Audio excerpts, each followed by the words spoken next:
समाधान। नमस्कार, आदाब, सत श्री अकाल मित्रों, स्वागत है आप सभी का समाधान कार्यक्रम में। मित्रों, बचपन से एक गीत मुझे और आप सबको भी बहुत प्रिय होगा, जो गांधी जी के लिए है कि दे दी हमें आजादी, बिना खड़ग बिना ढाल, साबरमती के संत तूने कर दिया कमाल।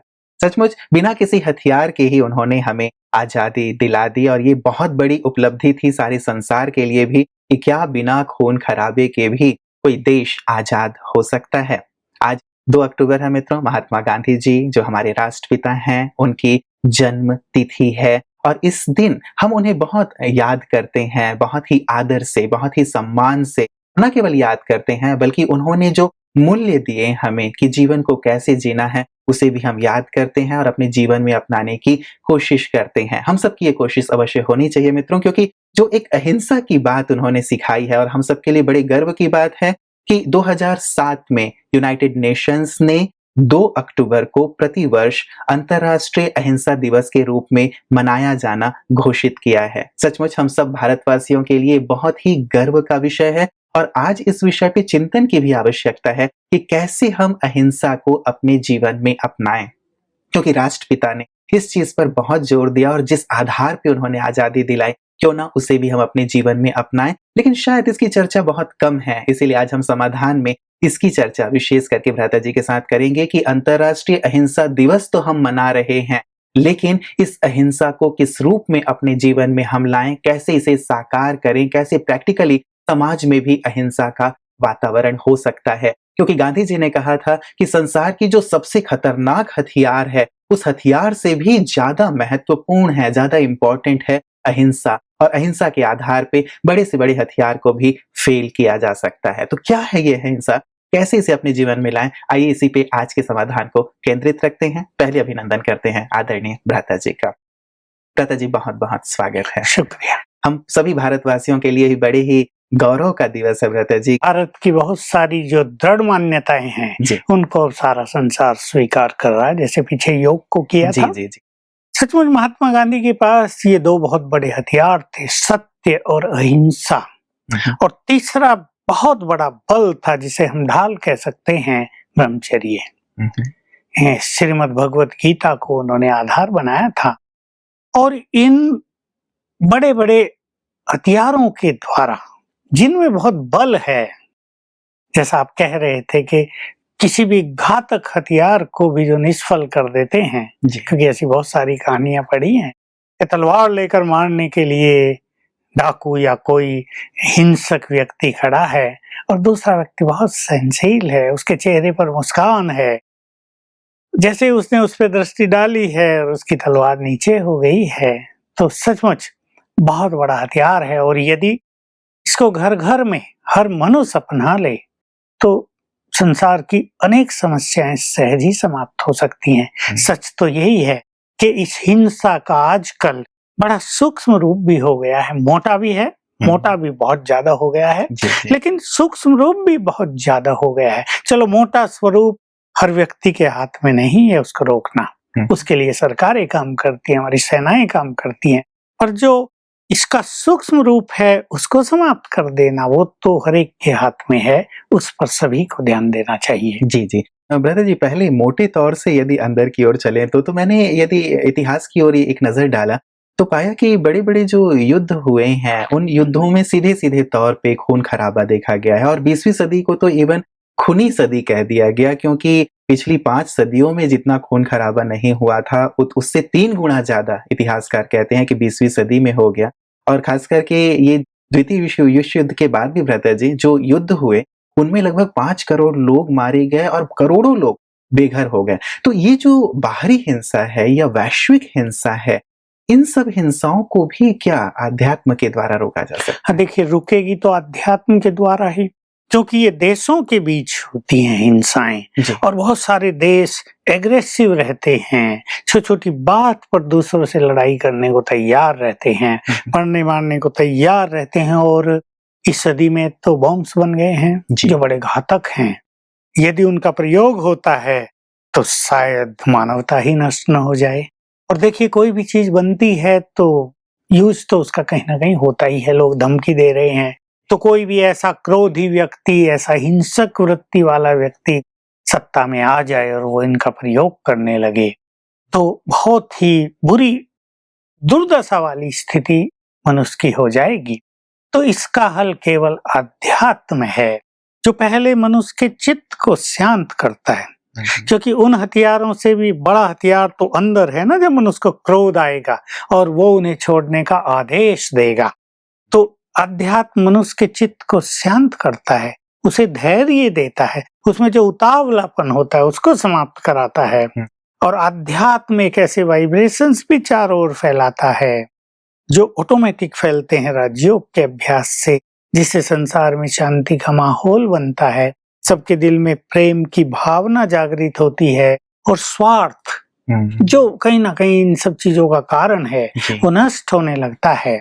तो सचमुच अध्यात्म में ही वो शक्ति है जो इस हिंसा को समाप्त कर सकता है। लेकिन भ्राता जी, इसके जस्ट विपरीत ये देखा जा रहा है कि जितने भी देश हैं, चाहे विकसित देश हैं चाहे विकासशील देश हैं, इनकी आधी से ज्यादा जो बजट है वो अपनी जो सुरक्षा सामग्री है उन्हीं के खरीद फरोख्त में, हथियारों को बनाने में, मेंटेन करने में, उसकी खरीदारी में चली जाती है। देश की जनता भले ही गरीब है, भूखी है, लेकिन यहाँ ये सारी चीजें जा रही हैं।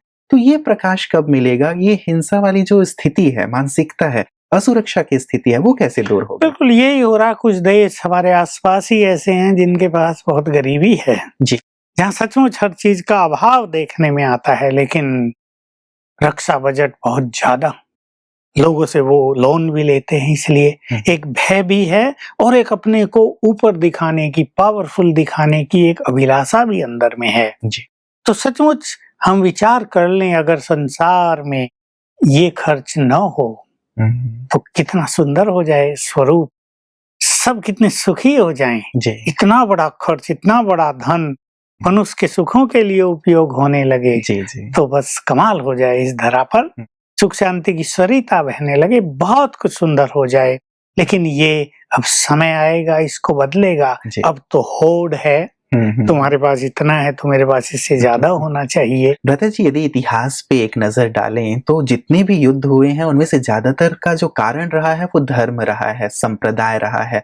तो ये भी एक हिंसा को जन्म देता है। कई बार आप आध्यात्म की बात करते हैं तो लोगों को लगता है आध्यात्म और धर्म के कारण ही तो इतने युद्ध हुए हैं, फिर अहिंसा की जगह ये हिंसा धर्म क्यों सिखाता है हमें? एक्चुअली आज तो संसार में इसका बोलबाला है जी। कुछ धर्मों के लोग ही हिंसा पे उतारी हैं, अपनों को ही नष्ट कर रहे हैं। और अध्यात्म इससे अलग है। अध्यात्म तो रूहानियत सिखाता है, सब आत्माएं हैं। ये धर्म तो देह के धर्म हैं जिनके कारण झगड़े हैं। अध्यात्म रूहानियत इस तरह सिखा रहा है कि तुम सब आत्माएं और सबका स्वधर्म एक ही है, प्रेम, शांति और पवित्रता। तो वास्तव में ये अध्यात्म के कारण झगड़े नहीं, ये दैहिक धर्मों के कारण झगड़े हैं। धर्म दैहिक स्वरूप से जुड़े हैं, यानी बॉडी कॉन्शियसनेस से जुड़े हैं, और जो अध्यात्म है वो सोल कॉन्शियसनेस से जुड़ा है, वननेस ऑफ ऑल सिखाता है वो।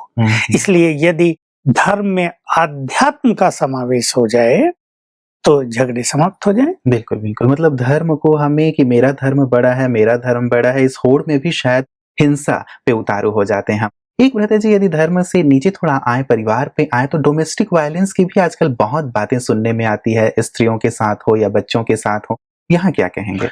बहुत ज्यादा बढ़ गया है आजकल। और जो व्यक्ति पावर में है, मतलब अपने को पावरफुल समझता है, जो दूसरे को दबा सकता है वो दबाता है। तो ये भी बहुत बुरी स्थिति संसार में और समाज में बनाए हुए है। इससे घर घर में अशांति हो रही, उससे देशों के बीच अशांति है, इससे देश में अशांति है, समाज में अशांति है, कोर्ट केस बढ़ते जा रहे हैं, डिवोर्स होते जा रहे हैं, कहीं ना कहीं मनुष्य और मनुष्य के बीच रिश्तों में दूरी होती जा रही है। तो ये भी सचमुच हिंसा का एक बड़ा ही स्वरूप है। इसलिए हमें एक दूसरे की भावनाओं का सम्मान करते हुए इस बात पे बहुत ध्यान देना चाहिए कि हम अपने बोल के द्वारा, अपने अभिमान के द्वारा दूसरों की भावनाओं को हर्ट न करें, उनका भी ध्यान रखें। व्यक्ति कहीं कहीं एक दूसरे को समझ नहीं पाता है और वो ये सोचता है मैं ही राइट हूँ। ये सब गलत है, तुम गलत मैं राइट। ये सोचते ही ये कहते ही उसका भी ईगो बढ़ जाता है, तुम गलत मैं राइट, और यहाँ संघर्ष होता है। इसलिए शिव बाबा ने अपने महावाक्यों में हम सभी को एक सुंदर बात प्रारंभ से ही कही, और जिस पर हम सभी का इस ब्रह्मा कुमारी ईश्वरीय विश्वविद्यालय में सभी का बहुत ध्यान रहता है, किसी को दुख न दो। दुख देना चाहे वो भावनात्मक रूप से हो, शब्दों के द्वारा हो, ये सचमुच बड़ी खतरनाक हिंसा है, और इससे घर घर में अशांति फैलती है, मन भारी रहते हैं और गिरावट आ रही है, मैं ये कहूँगा फाइनली। जी। मतलब एक प्रकार से ये जो दुख देने वाली बात है उस पे भी विशेष करके हमें ध्यान देना है, क्योंकि लोग शायद मार-पीट को ही हिंसा समझते हैं, लेकिन हम अपनी वचनों के द्वारा भी शायद दूसरों को तकलीफ देते हैं। इस पे भी लोगों का ध्यान रहता जी नहीं है। ये जो मानसिक हिंसा है, या कह लें साइकोलॉजिकल रूप से हम किसी पे दबाव डालते हैं, या वाणी के द्वारा किसी को हर्ट करते हैं, तो शायद ये भी बहुत बड़ी हिंसा है। है ही। देखिए, हर गाँव में एक दो व्यक्ति होगा जो बाह्य रूप से लड़ने को तैयार रहता हो, जी। लेकिन ये तो मानसिक जो हिंसा है ये तो घर घर में हो रही है, हर जगह। अगर किसी गांव में 500 घर हैं तो 200 में ये मानसिक हिंसा दिखाई देगी, और कहीं ना कहीं मनुष्य अपनी खुशी को मार कर जीता है, कहीं ना कहीं उसे शांति की तलाश रहती है, कहीं ना कहीं उस पर एक बहुत भारी प्रेशर रहता है। इससे उसकी जो क्रिएटिव एनर्जी है, उसके जो खुले विचार हैं, उसका जो खुला चिंतन चल सकता है, वो रुक जाता है, और इसका प्रभाव जो है, जो नई पीढ़ी है घरों में बच्चे, उन पर बहुत बुरा पड़ता है। बहुत बच्चे शिकायत करते हैं, हमारे माँ बाप लड़ते रहते हैं, हमारे मन में ऐसा ऐसा रहता है, इस घर को छोड़ के चले जाओ, हम क्यों इनके घर में जन्म लिया है, कैसे माँ बाप हमें मिले हैं, कभी हमसे तो प्यार से बात ही नहीं करते, क्योंकि प्यार करने की उन्हें फुर्सत ही नहीं होती लड़ाई से। तो सचमुच ये हिंसा भी बड़ी खतरनाक है, और जो बुद्धिमान लोग हैं, जो समझदार लोग हैं, उनको इससे बचना चाहिए। जी। यद्यपि भ्राता जी सभी धर्मों में, सभी ग्रंथों, शास्त्रों में या प्रवचनों में भी मैं कहूँगा अहिंसा की बात लगातार दी जाती रही है, सदियों से दी जाती रही है। फिर भी आपको क्या लगता है क्यों ये हिंसा लगातार बढ़ती गई है? मुझे तो लगता है लगातार बढ़ती गई है, तो इसका रीजन क्या रहा? देखिए, महात्मा बुद्ध आए, उन्होंने दया, प्रेम, अहिंसा, ये सब पवित्रता, इन सब का खूब प्रचार किया। महावीर स्वामी जी, हाँ, महावीर स्वामी जी ने बहुत प्रचार किया। जी। लेकिन कहीं ना कहीं ये बढ़ता आया है, हम देखते आ रहे। मनुष्य अपने को ही कष्ट देता आया है, कहीं कहीं अपने को भी मनुष्य कष्ट देता है, वो भी अपने प्रति हिंसा करना है। और हिंदू धर्म में भी प्रारंभ से ही महर्षि पतंजलि ने राजयोग सिखाया, सत्य, अहिंसा, ब्रह्मचर्य, प्रेम, इनको मुख्य स्थान दिया। लेकिन ये दिनों दिन बढ़ते आए, क्योंकि मनुष्य के अंदर क्रोध बढ़ता आया, उसके अंदर स्वार्थ बढ़ता आया, उसके अंदर सत्ता को हथियाने की एक प्रवृत्ति बढ़ती गई। इतिहास को उठाकर देखें तो एक रानी सोचती है मेरा ही पुत्र राज्य अधिकारी बने, वो योग्य है या नहीं है, और वो अनेक चाल चलती है, उसमें कलह होते हैं, संघर्ष चलते हैं राज परिवारों में। ये अनेक राज परिवारों में होता है, अच्छे अच्छे प्रसिद्ध राज परिवारों में भी ये समय प्रति समय होता आया। तो ये जो प्रवृत्ति है, लोभ, लालच, सत्ता हथियाने की, इनके कारण धीरे धीरे ये हिंसा वृत्ति बढ़ती गई। हिंसा वृत्ति बढ़ती गई तो आचार्य देखते रहे, और उन्होंने हिंसा का काफी प्रचार किया। परंतु क्योंकि बॉडी कॉन्शियसनेस बढ़ रहा था, क्योंकि लोभ लालच दिनों दिन बढ़ रहा था, और लोग ये देख रहे थे कि जिनके हाथ में सत्ता है वही सब कुछ है। तुम अहिंसक रहे, तुमने क्या पाया, सब कुछ तो गंवा दिया जी। तो इस कारण ये सब दिनों दिन बढ़ता आया। फिर हथियार बढ़े, ये सामग्रियां बढ़ी, एक दूसरे पे देखो 200-250 साल में साम्राज्यवादी जो एक प्रवृत्ति थी वो अनेक राष्ट्रों के बीच बढ़ी। मतलब हम सारे संसार को जीत लें, केवल हम ही हम हो, ये वृत्ति एक के अंदर बढ़ी तो दूसरे के अंदर बढ़ी, उसको देख के तीसरे के अंदर बढ़ी। इन्होंने भी युद्धों को जन्म दिया। तो ये बॉडी कॉन्शियसनेस और इन कारणों से अहिंसा का प्रचार होते हुए भी हिंसा बढ़ती रही। बिल्कुल भ्राता जी, आज के परिवेश में यदि लोगों के बीच अहिंसा की बात की जाए तो लोग कहते हैं कि नहीं, ये पुराने जमाने की बात है, आज के दौर में अहिंसक रह के व्यक्ति नहीं रह सकता है। और कई लोग जो महात्मा गांधी जी भी कहा करते थे कि एक गाल में कोई तुमको थप्पड़ मारे तो दूसरा आगे कर दो, लेकिन आज लोग कहते हैं कि भैया वो ज़माना नहीं रहा है, दूसरा आगे करेंगे तो गाल हमारे लाल हो जाएँगे। तो अहिंसा को मुझे लगता है सही-सही अर्थ में लोगों ने नहीं समझा है। अगले पे इस पे प्रकाश डालें, क्या है इसका वास्तविक भाव? हाँ, देखिए महात्मा गांधी की अहिंसा जिस तरह की उस टाइम थी वो परम आवश्यक थी। जी। अंग्रेज सत्ता में थे और सत्ता भी उनकी बहुत जबरदस्त थी, छोटी-मोटी सत्ता आधी नहीं। दुनिया में राज्य हाँ, था। आधी क्या 2/3 कहा जाता है उनके राज्य में तो कभी सूर्यास्त सूरज नहीं उगता ही होता नहीं था। था। जी, जी। तो उनके आगे हथियार उठाकर उन्हें परास्त करना ये शायद बहुत कठिन काम था और हथियार कहाँ से उठाएंगे? सारे राजाओं ने उनकी अधीनता स्वीकार की हुई थी। तो एक अकेला महात्मा गांधी या उसकी एक टीम क्या करेगी? इसलिए उस टाइम उन्होंने अहिंसा का ये श्रेष्ठ पथ अपनाया। लेकिन आज लोग दूसरी चीज देखते हैं, भाई एक तुम्हें कोई मार दे तुम दूसरा भी कर दो तो हावी हो जाएगा। वहां अंग्रेज सत्ता उनकी इस महानता के आगे झुकने लगी थी, क्योंकि अंग्रेज भी तो मनुष्य थे ना, उनमें भी तो विवेकशीलता थी ना, तो वो इस नैतिक मूल्य के समक्ष झुकाव में आ गए। आज लोग झुकाव में नहीं आते, आज एग्रेसिव हो जाते हैं, इसलिए आज ये मान्यता उतनी प्रबल नहीं रह पाती है। तो वास्तव में तो हमें अब दूसरी तरफ देखना चाहिए, अध्यात्म की ओर। देखिए मैं बहुत साफ साफ कह देना चाहता हूँ, भगवान ने जो आकर कहा कि हिंसा दो तरह की है, एक ये बाहरी हिंसा फिजिकल वायलेंस, मार काट लड़ाई झगड़े युद्ध, और दूसरी है एक आंतरिक काम वासना। जैसे मनुष्य अपने को मार लेता है उसे जीव घात कहा जाता है। ये विषय वासनाएं आत्मघात हैं जो आत्मा का पतन करती हैं, आत्मा को गिरावट की ओर ले जाती हैं। तो ये भी बहुत बड़ी हिंसा है। इसलिए भगवान ने हम सबको कहा तुम्हें डबल अहिंसक बनना है। देवता भी डबल अहिंसक थे, न वो कभी युद्ध करते थे और न उनमें वासनाएं थी, वो संपूर्ण पवित्र थे। मेरी ये बात सुनकर शायद शास्त्रवादी सोचते होंगे देवताओं ने तो बड़े युद्ध किए, वो सब कुछ और बातें आध्यात्मिक रहस्य लिए हुए हैं। क्योंकि जब देवता थे तब असुर होते ही नहीं थे। ये आंतरिक युद्ध का वर्णन है। तो हमें डबल अहिंसक बनना है। और सत्य तो ये है, अभी एक अहिंसा हुई किसी को न मारना, और इसके विपरीत जो हिंसा है वो उत्पन्न होती है क्रोध से। दूसरी अहिंसा हुई पवित्रता और हिंसा हुई वासनाएं। तो अगर मनुष्य काम और क्रोध को जीतने की तरफ ध्यान दे तो उसके जीवन में अहिंसा आ सकती है संपूर्ण रूप से। और यहाँ अहिंसा का अर्थ होगा चित्त शांत होगा, उसके अंदर का स्वार्थ समाप्त होगा, क्रोध समाप्त होने के कारण लड़ाई झगड़े की बात समाप्त होने लगेगी।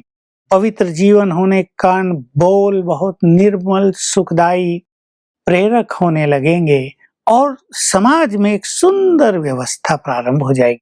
इसलिए अब जरूरत है हमें डबल अहिंसक होने की, न काम की हिंसा न क्रोध की हिंसा। दोनों को छोड़ने का यदि हम लक्ष्य बना लें तो सचमुच इस संसार में पुनः हम एक अहिंसा की वेव, एक तरंगे, एक मैं कहूँगा रिवॉल्यूशन ऑफ नॉन वायलेंस शुरू करें, और जो हम कर रहे हैं और सारा संसार इसमें एक दिन इन्वॉल्व हो तो इस धरा से ये हिंसा सदा के लिए समाप्त हो। बहुत ही गहरी बात भ्राता जी आपने कही है। इस पे मैं आऊंगा ही। थोड़ी सी इस विषय पे जो मैं अहिंसा पे थोड़ा स्पष्टीकरण चाहता था। कई लोग कहते हैं मान लीजिए दूसरे देश ने हम पे आक्रमण किया, हम अहिंसक हैं तब तो हम मारे जाएंगे, जैसे सम्राट अशोक के साथ हुआ। वैसे ही कोई हमारा पड़ोसी है या कोई दूसरे संप्रदाय वाले हैं हम पे प्रहार कर रहे हैं, हम पे चढ़ बैठे हैं, तब भी यदि हम अहिंसक बने हुए हैं तब भी हम मारे गए। तो यहाँ पे शायद अहिंसा और अहिंसा वाली स्थिति लोगों की समझ में नहीं आती कि क्या किया जाए। नहीं, कोई देश हम पे अटैक कर रहा है, अपनी सुरक्षा करना और उसको वैसा ही जवाब देना ये हमारा अधिकार है, इसको हिंसा नहीं कहते। मतलब वहां हम मार सकते हैं। मान लो हमारी सेनाएं हमारी सीमाओं की सुरक्षा कर रही हैं और दूसरी ओर से कुछ भी होता है और गोलियां चलती हैं, मारे जाते हैं लोग, इसको हिंसा नहीं कहते हैं, ये सुरक्षा है। ये इसको बिल्कुल स्पष्ट रूप से हमें समझ लेना चाहिए। कोई ये ना सोचे कि हम मिलिट्री वालों को अहिंसा सिखा देंगे तो कार्य कैसे चलेगा। नो, उनका कर्तव्य है शत्रु को वैसा ही जवाब देना, इसको हिंसा नहीं कहा जाता है। अब भ्राता जी, जो दूसरी बात आपने कही जो बहुत गहरी लग रही है कि काम और क्रोध भी सबसे बड़े हिंसा हैं, इस पे कैसे विजय प्राप्त करें? क्योंकि मुझे लगता है ज्यादातर लोग तो आज काम और क्रोध के वश हैं। ज्यादातर क्या, लगभग सभी जी। 99.9% लोग इन दोनों के अधीन हो गए हैं। अब इनसे ही सारी समस्याएं प्रारंभ हो रही हैं। जी। हमने जब ध्यान से देखा, सटली ऑब्जर्व किया, तो सारी समस्याओं के मूल में ये दोनों विकार ही काम कर रहे हैं। आत्मिक स्वरूप में स्थित होने से इन दोनों पर विजय प्राप्त की जा सकती है। देखिए, बहुत हमारे सन्यासी, महात्मा, मंक्स, आचार्य ब्रह्मचर्य की ओर बढ़े, लेकिन बहुतों को कठिनाई हुई। कठिनाई इसलिए हुई कि आत्माभिमानी स्थिति की प्रैक्टिस नहीं हुई। केवल ब्रह्मचर्य धारण करना, क्रोध को छोड़ना है, इस कहने से काम नहीं चलेगा। जैसे जैसे मैं आत्मा हूँ, इस देह से न्यारी हूँ, I am peaceful and I am pure, ये फीलिंग जैसे जैसे बढ़ती जाएगी तो आंतरिक पीस एक्टिव होती जाएगी। प्योरिटी हमारी जो छुपी हुई है, जो दब गई, वो जागृत होती जाएगी और हम इन दोनों विकारों से मुक्त होकर सच्ची शांति और पवित्रता के अनुभव में आ जाएंगे। तो आज के इस संपूर्ण पूरा संसार भ्राता जी आज अंतर्राष्ट्रीय अहिंसा दिवस मना रहा है। प्रजापिता ब्रह्मा कुमारी ईश्वरीय विश्वविद्यालय भी इसे बहुत ही उत्साह के साथ मना रहा है, क्योंकि इनका तो विशेष लक्ष्य है कि संपूर्ण संसार में हिंसा फैले। तो आज सारे संसार को विश्वविद्यालय की ओर से क्या संदेश देंगे? बिल्कुल, हमारा इस ईश्वरीय विश्वविद्यालय की ओर से ये परमात्मा संदेश है कि सभी मनुष्य अपने अंदर छुपी हुई पवित्रता और शांति को महसूस करें, उसे पहचानें और पुनः अपने जीवन में उनको ले आएं, स्वयं को उसका स्वरूप बनाएं। मैं अपने संसार के सभी भाई बहनों को कहूंगा, हिंसा से अब कुछ मिलने वाला नहीं है। हम अपने मधुर बोल से एक दूसरे को शांति प्रदान करें, हम अपने सुंदर शब्दों के द्वारा दूसरों को सुख प्रदान करें। हम ऐसा बोल बोलें कि तनाव और शांति में जीने वाला व्यक्ति भी राहत की सांस लेने लगे। हम इस संसार में अहिंसा और प्रेम की वेव्स फहराएं। ये समय की मांग है, भगवान की आज्ञा है कि अब ये संसार बदलना है, मुझे इस युग को बदलना है, एक देव युग इस धरा पर लाना है। इसलिए मैं सभी को ये ईश्वरीय संदेश देना चाहूंगा, अब डबल अहिंसक बन जाएं। प्रेम, अहिंसा, सुखदायी बोल बोलकर इस संसार में आध्यात्म की लहर फैलाएं और देखें ये संसार कितना सुंदर है, मानव जीवन कितना सुंदर है। जी जी, सभी के जीवन में भी परिवर्तन आएगा, विचारों में परिवर्तन आएगा और ये संसार जल्दी से जल्दी सुखद और सुंदर हो जाए, ऐसी हम कामना करते हैं। आज के सुंदर प्रकाश के लिए आपका बहुत बहुत शुक्रिया। मित्रों, वैसे तो हम सब हर शहर में मुझे लगता है कि एमजी रोड है, महात्मा गांधी रोड है और उस पे हम वॉकिंग रोज रोज करते हैं। लेकिन अब केवल महात्मा गांधी रोड पे चलने की आवश्यकता नहीं है, लेकिन महात्मा गांधी जी ने जो मार्ग हमें दिखाया है उस मार्ग पर चलने की आवश्यकता है। तभी तो हम शायद राम राज्य की स्थापना कर पाएंगे। जिन मूल्यों की स्थापना उन्होंने की, जिन मूल्यों के आधार पे उन्होंने राम राज्य का स्वप्न देखा, वो सत्य था, अहिंसा था, ब्रह्मचर्य था। और यदि इनका पालन हम नहीं करेंगे तो फिर संसार को हम राम राज्य कैसे बना पाएंगे? तो क्यों ना आज हम ये सब संकल्प करें। चलिए, बहुत बड़े संकल्प ना भी हों तो क्या हम सब मिलकर ये संकल्प ले सकते हैं आज के इस अंतर्राष्ट्रीय अहिंसा दिवस पे कि हम मन से, वचन से, कर्म से सबको सुख देंगे, किसी प्रकार की हिंसा नहीं करेंगे। केवल एक संकल्प भी यदि हम ले लेते हैं तो सचमुच हमारा भी जीवन, हमारे परिवार का, समाज का स्वरूप परिवर्तित होता जाएगा। तो मित्रों, केवल मनाना नहीं है, लेकिन अब हमें बनना है ताकि संसार को हम स्वर्णिम संसार बना सकें। इस सुंदर बात पे अवश्य विचार कीजिएगा और एक बार पुनः, चूंकि आज अंतर्राष्ट्रीय अहिंसा दिवस है, इसकी आप सबको शुभकामना, इस चिंतन के साथ कि कैसे हम अहिंसक बने, कैसे सारा संसार अहिंसक बने। नमस्कार। और दृढ़ मनोबल से कर दे तू पल भर में मुश्किलें आसान, पत्नी समकरनी के पावन जल से स्वर्ग बन जाएगा सारा ये जहान, सारा ये जहान। कहता है ये समाधान समाधान